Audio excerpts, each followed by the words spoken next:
पश्चिम बंगाल की 6 मई की अंधेरी रात की तस्वीरें जब भी जहन में आती हैं तो दिल में एक अजीब सा डर भर जाता है। जब मुख्यमंत्री शुभेंदु अधिकारी के निजी सहायक पर गोलीबारी कर उन्हें मौत के घाट उतार दिया गया।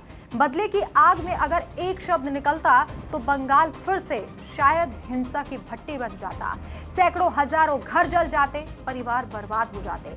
लेकिन बंगाल के नए सीएम शुभेंदु अधिकारी ने बदला नहीं बल्कि शांति का संदेश दिया। ममता के वफादार ने ही ममता की पोल खोल दी तो उन्हें मिर्ची लग गई। दरअसल टीएमसी से निलंबित प्रवक्ता रिजू दत्ता का खुलासा है कि अधिकारी ने यानी कि शुभेंदु अधिकारी ने 5000 टीएमसी कार्यकर्ताओं की जान बचाई, न कि टीएमसी की तरह किसी की जान ले ली। ये कोई साधारण घटना नहीं बल्कि ममता बनर्जी की तुष्टीकरण और गुंडागर्दी वाले शासन का जीता जागता सबूत है। सालों तक टीएमसी ने बंगाल को आतंक का अड्डा बना रखा था। संदेश खाली, पोस्ट पोल हिंसा, भाजपा कार्यकर्ताओं की हत्या, जहां विपक्षी आवाज को कुचलने के लिए हर हथकंडा अपनाया गया। ममता दीदी की सरकार में कानून व्यवस्था नाम की कोई चीज नहीं बची थी। हर चुनाव में गोली चलती थी, बम धमाके होते थे, धमकी का माहौल था। लेकिन बदलाव आया। बीजेपी की सरकार और शुभेंदु अधिकारी जैसे संवेदनशील, मजबूत, जिम्मेदार नेता के नेतृत्व में बंगाल नई सुबह देख रहा है। रिजू दत्ता का बयान टीएमसी के अंदरूनी सच को भी उजागर करता है। उन्होंने साफ तौर पर कहा कि अगर शुभेंदु जी ने बदले की अपील की होती तो उसी रात हजारों टीएमसी कार्यकर्ता मार दिए जाते, लेकिन उन्होंने कानून को हाथ में नहीं लिया और शांति बनाए रखने की अपील की। ये नेतृत्व की मिसाल है। शुभेंदु अधिकारी अभी नए सीएम बने थे, लेकिन उन्होंने साबित कर दिया कि सत्ता उनका मकसद नहीं, बंगाल का विकास और अमन उनका लक्ष्य है।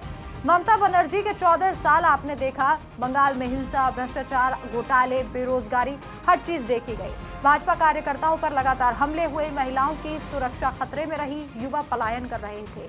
टीएमसी के गुंडे खुलेआम घूमते थे क्योंकि उन्हें संरक्षण मिलता था। लेकिन सत्ता संभालते ही जो संयम शुभेंदु अधिकारी में देखा गया है वो टीएमसी के किसी भी नेता में नहीं देखा गया। रिजू दत्ता जैसे टीएमसी के अंदरूनी लोग अब खुलकर बोल रहे हैं क्योंकि उन्हें भी एहसास हो गया है कि पुराना खेल अब खत्म हो चुका है। भाजपा का नारा है सबका साथ, सबका विकास और सबका विश्वास। शुभेंदु अधिकारी ने साबित किया कि विपक्ष को भी सुरक्षा मिलेगी अगर वे कानून का रास्ता अपनाए। रिजू दत्ता का ये बयान टीएमसी में भगदड़ मचा रहा है। ममता बनर्जी का पूरा सिस्टम जो हिंसा पर टिका था अब ढह रहा है।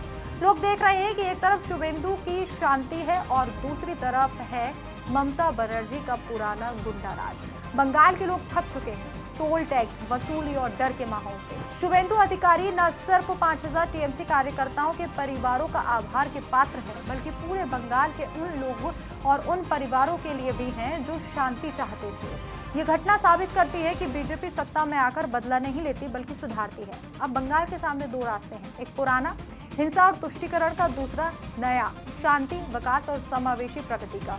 शुभेंदु अधिकारी का संयम बंगाल की राजनीति की नींव रख रहा है। ममता युग समाप्त हो चुका है, भाजपा का नया बंगाल उभर रहा है, सुरक्षित, समृद्ध और शांत। और रिजू दत्ता ने जैसा कि बयान दिया कि उन्होंने 5000 से ज्यादा का टीएमसी कार्यकर्ताओं की जान बचाई है, ये एक बहुत बड़ा बयान है क्योंकि आमतौर पर टीएमसी राज में ऐसा नहीं देखा गया। आए दिन खबरें आती थी कि टीएमसी के राज में बीजेपी कार्यकर्ताओं की हत्या की गई है और चुनाव के समय तो ऐसा माहौल हो जाता था कि लोग डर डर कर अपने घरों से निकलते थे, बीजेपी कार्यकर्ताओं को मार कर टांग दिया जाता था। ऐसी खबरें मीडिया में दिखाई जाती थी। लेकिन अब जो हम देख रहे हैं कि उनके निजी सहायक की हत्या हो जाती है, लेकिन फिर भी शुभेंदु अधिकारी सभी से शांति की अपील करते हैं और आगे की कार्रवाई लगातार पुलिस के द्वारा की जा रही है। कानून का रास्ता शुभेंदु अधिकारी ने अपनाया। इस खबर पर आपकी क्या राय है, कमेंट करके जरूर बताएं। नमस्कार।